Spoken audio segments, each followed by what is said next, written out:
അതാ നോക്കൂ, മുറ്റത്തൊരു മൈന. സുഹൃത്തുക്കളുടെ നഗ്ന ദൃശ്യങ്ങൾ സമൂഹ മാധ്യമത്തിലൂടെ പ്രചരിപ്പിച്ച കേസിൽ യൂട്യൂബർ തൊപ്പിയുടെ യൂട്യൂബ് ചാനൽ നീക്കം ചെയ്തു. അങ്ങനെ അത് അവസാനിച്ചു. ഇനി ഒരു തിരിച്ചുവരവുണ്ടാവില്ല ശശി. പോലീസ് നൽകിയ റിപ്പോർട്ടിന്റെ അടിസ്ഥാനത്തിലാണ് യൂട്യൂബിന്റെ നടപടി. തൊപ്പി എന്ന നിഹാദിന്റെ മുൻകൂർ ജാമ്യാപേക്ഷ എതിർത്ത് പോലീസ് കോടതിയിൽ റിപ്പോർട്ട് നൽകി. ഇത് കുറെ ഉണ്ടല്ലോ. 238 പേജുള്ള റിപ്പോർട്ടാണ് സാർ. ഗുരുതര സ്വഭാവത്തിലുള്ള കുറ്റങ്ങളായതിനാൽ ജാമ്യം അനുവദിക്കരുതെന്ന് പോലീസ് ആവശ്യപ്പെട്ടിട്ടുണ്ട്.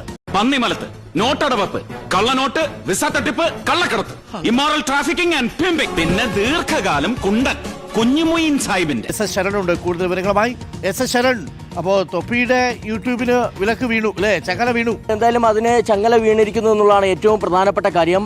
തടിയാണെങ്കിൽ ഒരു പണിയെടുക്കാതെ മര്യാദയ്ക്ക് സുഖമായിട്ട് കഴിയായിരുന്നു. ഒറ്റയടിക്കല്ലേ തെളിഞ്ഞു വന്ന ലൈഫിന്റെ ഫിലമെന്റ് അടിച്ചു പോയത്. അതായത് ഗുരുതരമായിട്ടുള്ള ആരോപണങ്ങളാണ്, പരാതികളാണ് ഈ നിഹാദ്, തൊപ്പി എന്ന നിഹാദിനെതിരെ നേരത്തെ ഉയർന്നിരുന്നത്. അങ്ങനെ ഈ ലഹരി ഇടപാടുകൾ നടത്തി, ഒപ്പം തന്നെ ഈ സുഹൃത്തുക്കളുടെ നഗ്ന ദൃശ്യങ്ങൾ സമൂഹ മാധ്യമത്തിലൂടെ പ്രചരിപ്പിച്ചു. Social service through pornographic distribution.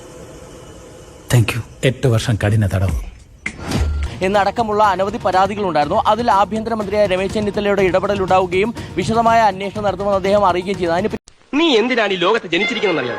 എന്റെ കാലിലായിട്ട് മുൻകൂർ ജാമ്യാപേക്ഷയുമായിട്ട് മുൻകൂർ ജാമ്യം തേടിക്കൊണ്ട് ഇയാൾ എറണാകുളം സെഷൻസ് കോടതിയെ സമീപിച്ചിട്ടുണ്ട്. തനിക്കെതിരെ ഉയർന്നിരിക്കുന്നത് വ്യാജ പരാതികളാണെന്നുള്ളതാണ് ഇയാൾ മുന്നോട്ട് വയ്ക്കുന്ന വാദം. എന്നാൽ ഇതിനെ ശക്തമായി എതിർക്കുകയാണ് ആലുവ റൂറൽ സൈബർ പോലീസ്.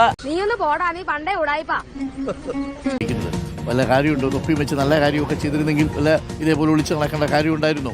ഇതേപോലെ വേണ്ടാധീനങ്ങളൊക്കെ ചെയ്തിട്ടുണ്ടെങ്കിൽ അങ്ങനെ ചെയ്യാൻ പോയോണ്ടല്ലേ ഇപ്പോൾ ഉള്ള യൂട്യൂബും പോയി. എല്ലാവരും ചേർന്ന് ശരിക്കും വാരി തന്നെ മറക്കില്ല. ഒന്നും മറക്കണ സ്വഭാവക്കാരനല്ല രാജേന്ദ്രനാഥ്, ഓർത്തോ. അപ്പൊ അതിനൊരു തീരുമാനമായി. കർത്താവേ.